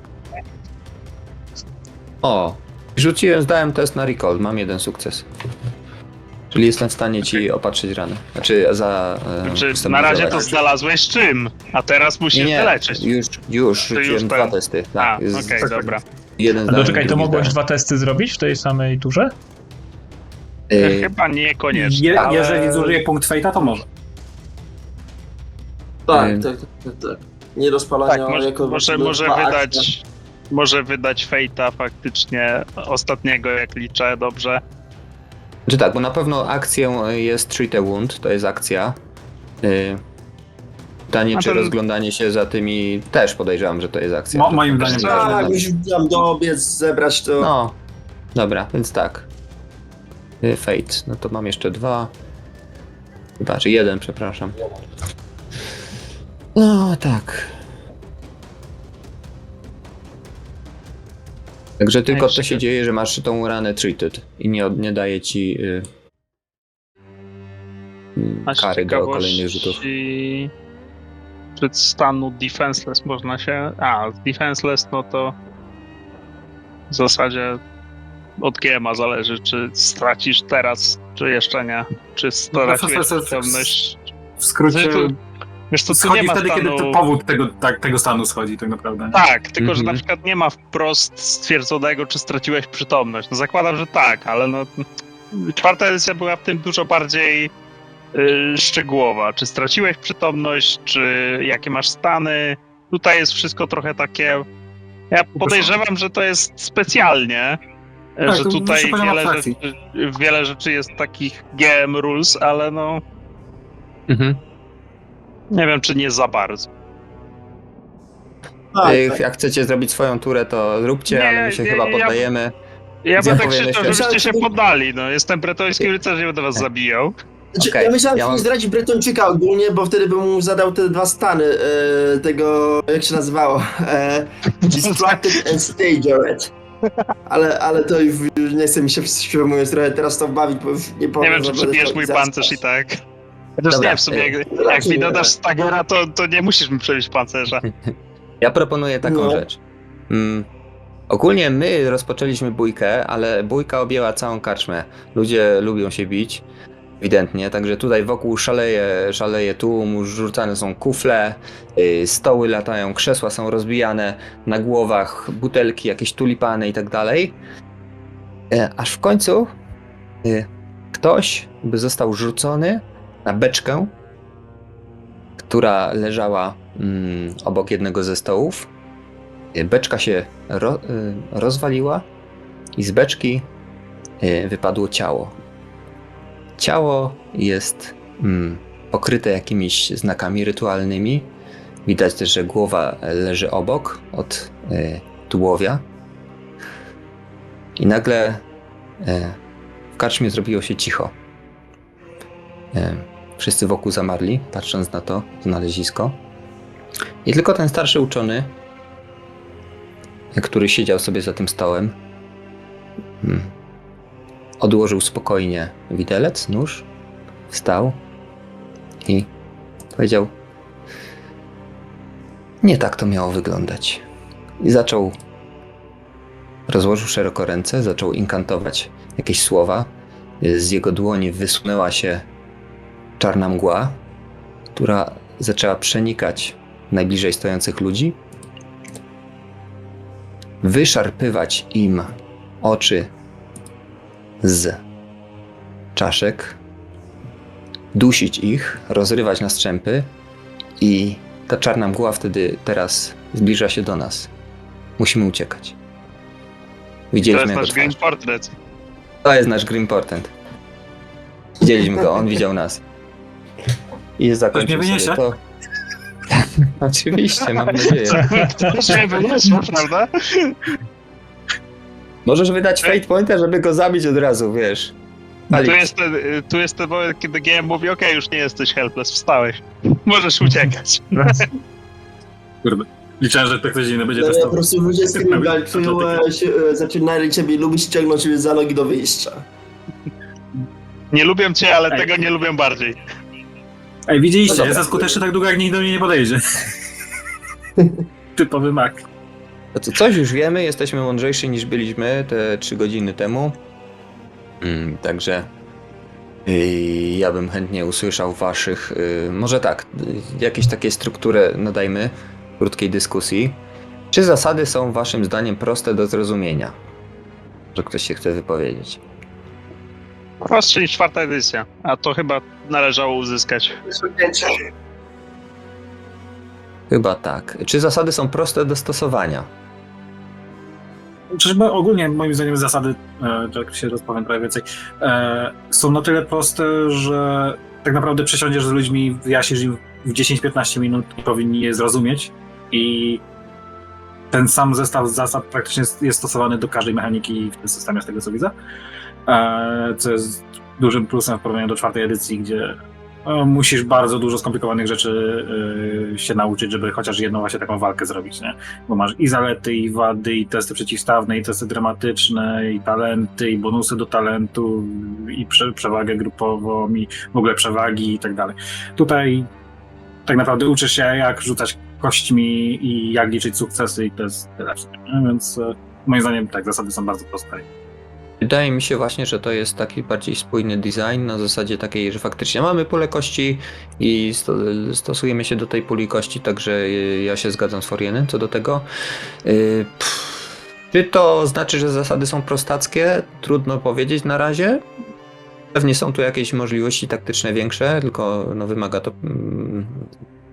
zagrania więcej niż taką jedną walkę, ale co do samej zasady na pewno ten ma niższy próg wejścia. System. No na pewno, to jest pewne. Daje większą elastyczność grającym też. Nie ma tylu zasad, których trzeba się trzymać.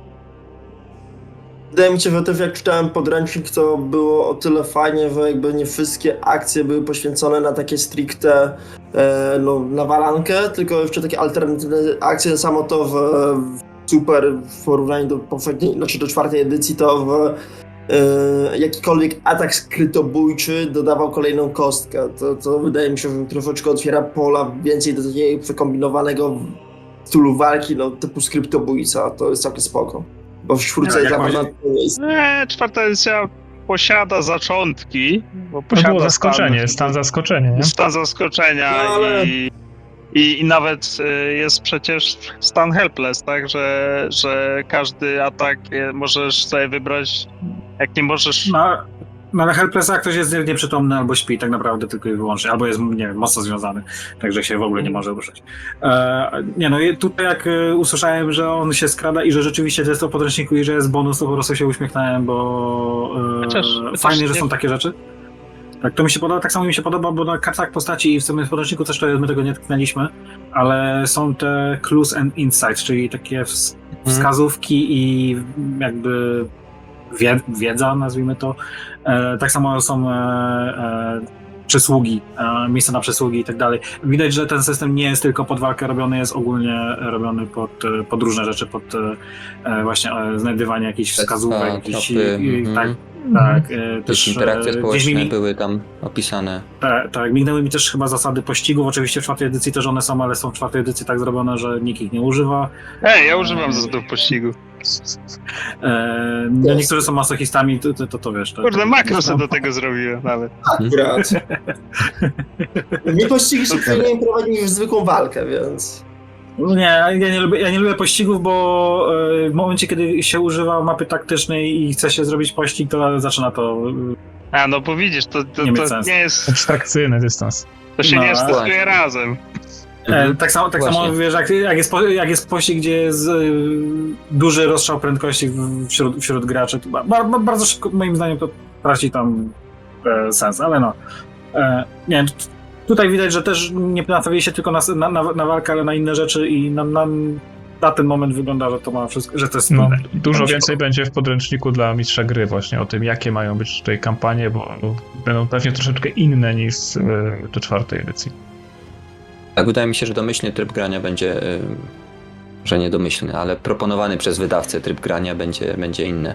Ale wróćmy jeszcze na chwilkę do walki, a później do samego tworzenia postaci. Walka była szybsza, w sensie mam wrażenie, że toczyło się to w miarę, też nie ociągaliśmy się za bardzo, ale raczej te rundy były krótkie. Liczenia było, w sensie rzucasz kostką i wiesz. Mam wrażenie, że to jest szybciej, mniej obciążenia dla mózgu, mniej matematyki. Czy była ciekawa, czy była satysfakcjonująca? Wydaje mi się, że jeszcze za mało wiemy, żeby dobrze wykorzystywać ten system. Nie wiem, jak wy No. sądzicie? Ja, jako że zrobiłem sobie postać walczącą, no to w tej walce czułem trochę to, jakby system ze mną wojował, bo jednak czuję to, że system mi gdzieś, wiesz, jesteś zajebistym wojownikiem, ale nie możesz nic robić komuś.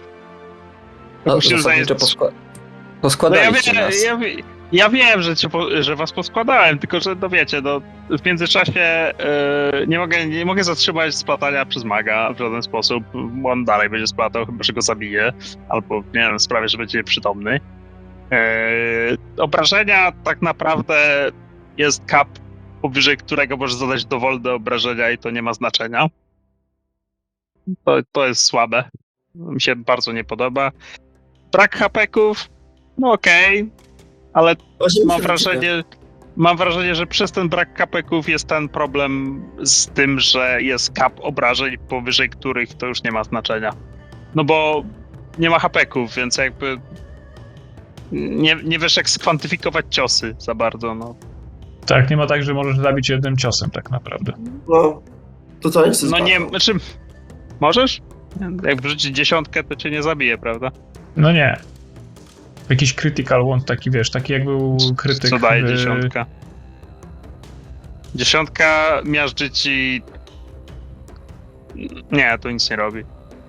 To zresztą... Nie, to losowo- dopiero niższe są te mocniejsze, Tak, tak? ja myślę, że to jest po to, żeby właśnie gracze nie ginęli od bullshitu. I tak samo, żeby villainy, tak? Tak, BBG. taki bossowie też nie Tak, bossowie nie ginęli od bullshitów. No bo wszystko wskazuje na to, że większość walk będzie wyglądać tak, że będziesz miał po prostu motło, który będziesz Ja składał na cios, Ja- powiedzmy kilku, których będziesz składał na 2 ciosy i dopiero ten boss będzie, powiedzmy, wymagał ja- trochę więcej. W AOSie tak miałem, jak grałem Soulbounda, no że no okej, no wchodzisz, mordujesz wszystko na lewo, na prawo, na strzała schodzą i dopiero jakiś większy demon stanowi dla ciebie zagrożenie. Ale trochę mi się to nie podoba, bo mam wrażenie, że ten system stoi w rozkroku tym takim nie mechanicznym, a bardziej no to pewnie podręcznik Konwencja. od GMA mi bardziej powie, ale tym jaki klimat próbuje zachować. Bo on jednocześnie próbuje być tym, wiesz, bohaterskim systemem, w którym wchodzisz do karczmy i mordujesz 6 chłopów naraz i w ogóle jesteś świetnym zabijaką, nie? Ale z drugiej strony to możesz umrzeć w chwilę, nie? I jakby... W sumie to podręcznik jest, system jest tak reklamowany. Zamiast Grim and Glorious, jak 4. edycja, to ten jest Grim and Glorious, czyli no, ponury, ale chwalebny jednocześnie. No nie wiem, w sensie, jeżeli system... To, co ci nie przeszkadza, to masz prawo, żeby ci to nie przeszkadzało, ale chodzi o to, że no, taki był ich zamysł.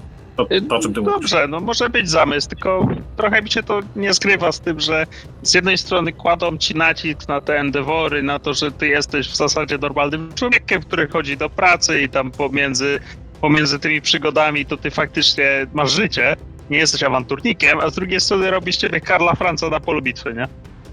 Ja się Myślę, że chodziło o to, zgadzam, żeby- że jest taka rozbieżność właśnie, jeżeli chodzi o zakładaną konwencję przez to. Czyli takie jest założenie projektowe, może jest faktycznie to pewien rozkrok. Znaczy, no dobrze, to jest założenie projektowe, które mi się nie podoba, szczerze mówiąc, no ale ja tu przychodziłem z trochę taki, jaką pan Czyli mi się Maruda. to też nie do końca to podoba, no zobaczymy faktycznie, bo to chyba też chcieli uniknąć sytuacji, w której walka będzie taka brutalna i śmiertelna, że można jak w OSR-ach zginąć dosłownie na jednej pułapce, czy tam przy tym. Na zasadzie takiej, że no nie, gracze, pograjcie trochę jednak, będzie fajnie, będzie niebezpiecznie, no ale jednak no, pograjcie trochę w to dłużej. Czy nadal za Nie dużo umierajcie od razu. No nadal za dużo nie wiemy. Ja mam wrażenie, że to będzie zrobione, że to chodziło o to, żeby móc zrobić te hordy skinków, czy goblinów, przez które będziemy się Aby zombie przedzierać. czy coś. Tak, zombie, po prostu jakieś takie mało istotne fluff, tak zwane trash moby. No ale normalna walka ma moim zdaniem między takimi bardziej dopracowanymi, potężnymi powiedzmy przeciwnikami ma więcej sensu, bo główny mój problem z czwartą edycją na przykład, nie możesz zrobić potężnego, pojedynczego przeciwnika, którego gracze po prostu bardzo szybko nie złożą, bo znaczy da się, ale zrobisz powiedzmy potężnego maga. Zaszarżuje na niego ktoś z Great Axem już. Albo strzeli do niego ktoś Tak jest potężny tak długo, jak daleko są przeciwnicy od niego. Jak zawsze. I musi mieć co najmniej 6 milionów, którzy będą rozpraszać twoje spele, żebyś nie targetował tego Tak. maga. Ale nawet jeżeli to nie jest mag, bo miałem taką sytuację, że zrobiłem przekoksa najemnika, który walczył, miał na sobie pancerz, miał 2 miecze z oburęcznością, miał w ogóle trade champion i tak dalej, i tak dalej. Gracze i tak go zabili na 2 ciosy, bo po prostu tyle damage'u są w stanie wyciągnąć i są w stanie go po prostu mocnego przeciwnika no zabić w 2 ataki. A to był przeciwnik, który na papierze powinien im sprawić olbrzymie trudności. Mam wrażenie, że ten system Dark World będzie bardziej zbalansowany pod tym kątem. Nie, mam nadzieję. Mam Trochę nadzieję, mnie... że bestiariusz będzie gotowy, a nie na zasadzie mistrzu gry doklej sobie. No, to No, jest oby. jedna z większych wad czwartej edycji, takich koncepcyjnych. Powiem tak, jeżeli nie będzie obszernego bestiariusza, to ja nie wiem, po co rozdzielali podręcznik. 1/3 podręcznika musi być bestiariusz. Jak patrzę na bestiariusze do Soulbounda czy do Maledictum, szczególnie do Maledictum, bo mam wrażenie, że to jest podobny koncept tworzenia bestiariuszy, to one są naprawdę dobre. W sensie w Maledictum jest świetny bestiariusz. Jakby... Na to liczę. No ja jedynie się boję tego, że jeżeli... Okej, dajemy trash moby, nie? W sensie zombie, nie? Mamy 3-poziomową drabinkę, nie? Pamiętaj, bo mamy te trepy, bruty Zero. i czempiony. Jeszcze jest coś wyżej? Jeszcze potwory, tak. Takie monstre. A, jeszcze potwory. No ale potwór to tam będzie gryf, kurde, zabijaka, nie wiem, coś wielkiego, mantykora. Ale jeżeli pierwszym entry levelem, trash mobem jest zombie, to tym czempionem będzie... Nie wiem, Bleach. co? W sensie... No Tak licz, będzie ale... boss, no. No tak, tylko że pamiętaj, że chcemy tworzyć postacie, które są... Nie są wszyscy wojownikami, masz tych szczurołapów i jakichś tam mieszkańców Imperium po prostu, nie? I trochę mi się nie zgrywa to, że wiesz, w jednej drużynie próbujemy upchnąć potencjalnie, tak, no oczywiście drużyny się robi jak się chce, ale potencjalnie próbujemy upchnąć bretońskiego rycerza ze szczurołapem i jeszcze... No bo jeżeli przeciwnicy tak giną od jednej rany, tak, i to jest, oni nawet nie dostają chyba stagera, tak, tylko od razu ubierają. Tak, nie, nie, dostałem to jest tak, że jeżeli Dostają musisz... stagera, okej. Mhm. Czyli No ale dwa- to wciąż, nie? Jakby jeżeli chcemy postawić, że dla normalnego takiego bohatera gracza, no taki trash mob to jest generalnie easy win i takich to się powinno na pęczki, no to nie wiem, jakoś mi się ten balans dziwnie nie zgrywa. Jeszcze w 40k to jeszcze jakoś widziałem w Maledictum, gdzie tam faktycznie, chociaż Maledictum te bossy to też nawet jak miałeś skupioną na walce postać, to one tak nie umierały na szpala. No ale to co mówisz, to musi ci też przeszkadzać w każdym innym Warhammerze. No w pierwszej edycji, drugiej edycji, trzeciej w sumie nie wiem, ale w czwartej też. Masz drużyny, których masz zarówno aptekarza, szczurołapa, szlachcica, jak i przekoksa wojownika. Mimo, szczerze mówiąc, to trochę mi przeszkadza to, że wiesz, robimy normalne postacie i wysyłamy ich na jakichś potężnych przeciwników i... No ale to też Znaczy, wiesz, kwestia ale to nie musi być temat, potężni. Jak zbalansuje rozgrywkę, jakby jeśli GM widzi, że w jego drużynie są same niziołki, szczurołapy i no, goście nie do walki, no to nie będzie ich wysyłał od razu na czempiona, cincha czy kogokolwiek. Jakby... Tak, tylko że jeżeli system zakłada, że przeciwnicy mają poziomowość, tak? I tak naprawdę ci przeciwnicy na pierwszym, czy tam właśnie jako bruty, czy te trepy, mają mieć sporego handicapa, jeżeli chodzi o postacie graczy, no bo one inaczej mają profile zbudowane, inaczej dostają obrażenia, to jednak zakładasz, że to ma być taki trash mob, no. Wiesz co, Tylko, że naprawdę, ja liczę na to. To nie będzie tak, że obiektywnie gracze mają być potężni, albo obiektywnie coś ma być trash mobem, że zombie od razu będzie trash mobem. Nie, dla takiego szczurołapa zombie to będzie co najmniej ten bruda, jeżeli w ogóle nie czempion, a trash mobem dla niego to będzie szczur. Ja liczę Okej, na tylko to, że tylko- pozwolisz, Robak, Mhm.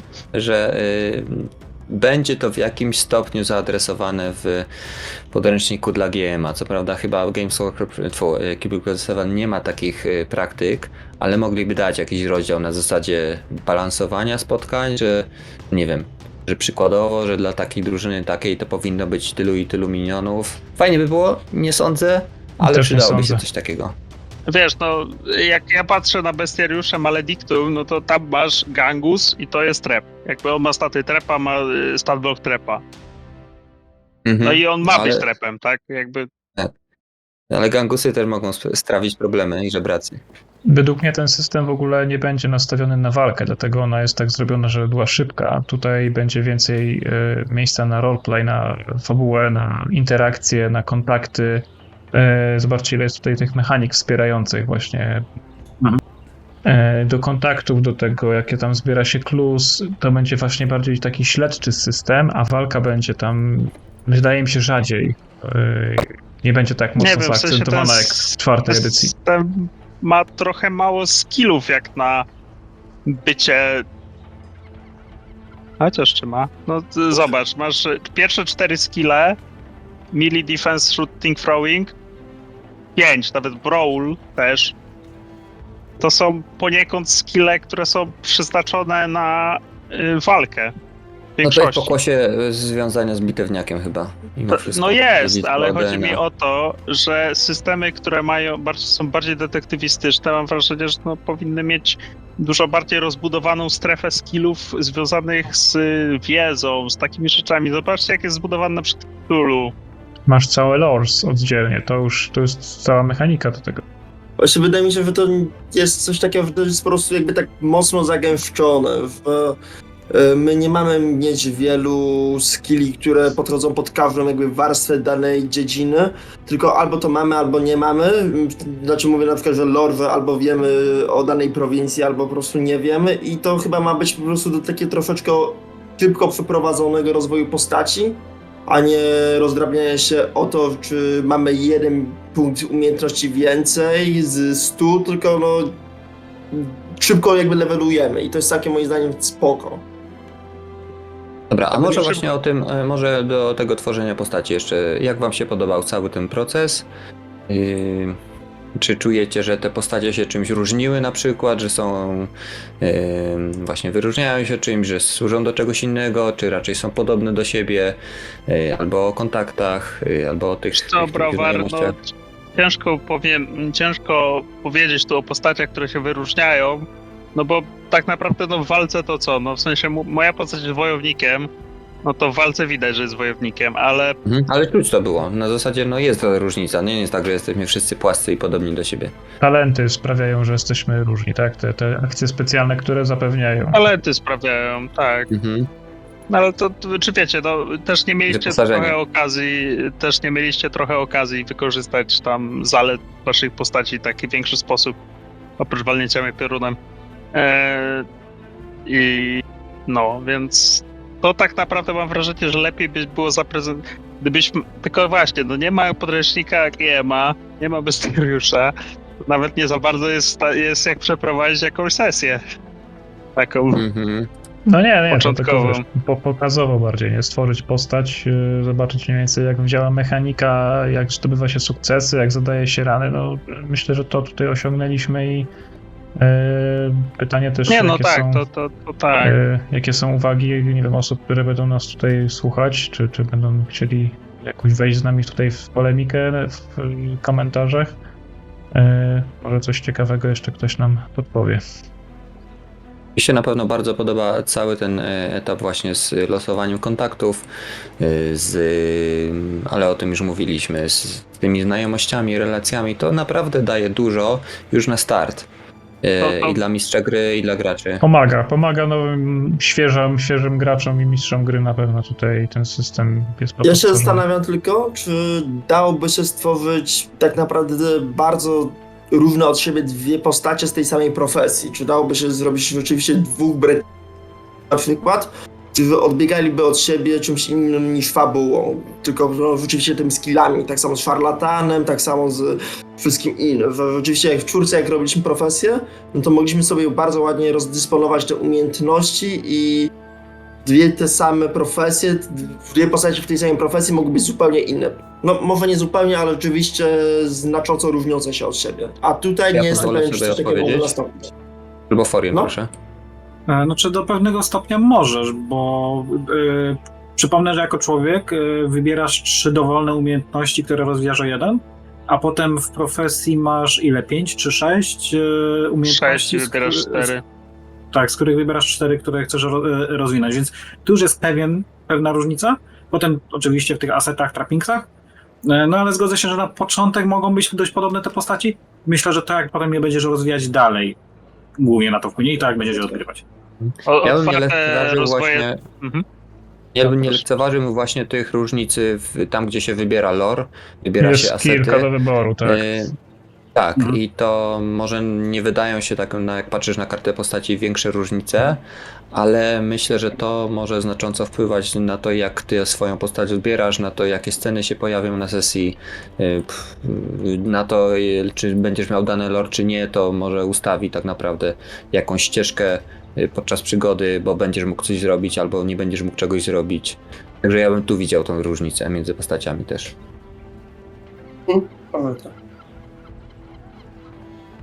Dobra, czy nam coś jeszcze zostało? Właśnie, jak ocenicie, dla kogo jest ten system? Komu mu się mógł spodobać, a komu się nie spodoba na pewno?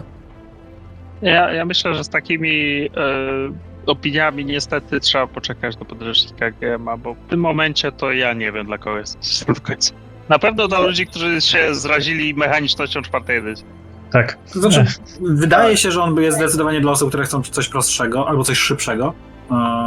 Przykładowo jadą na wakacje i chcą kogoś spróbować wprowadzić na szybko w RPG bez wyciągania 200 Wikipedii od razu. No jest na pewno prostsze. No, dla ludzi, którzy nie lubią liczyć, nie lubią musieć pamiętać o 15 zaletach, wadach broni, pancerza i tak dalej. Może się nie spodobać ludziom, którzy lubią właśnie dungeon crawling. To nie jest system do tego. To nie jest system do ciągłej walki. W zasadzie to jest lepszy system do dungeon crawlingu niż 4. edycja. 4. edycja też nie jest do dungeon crawlingu. Ale jest lepszy. Więc to akurat nie jest argument, ale nie.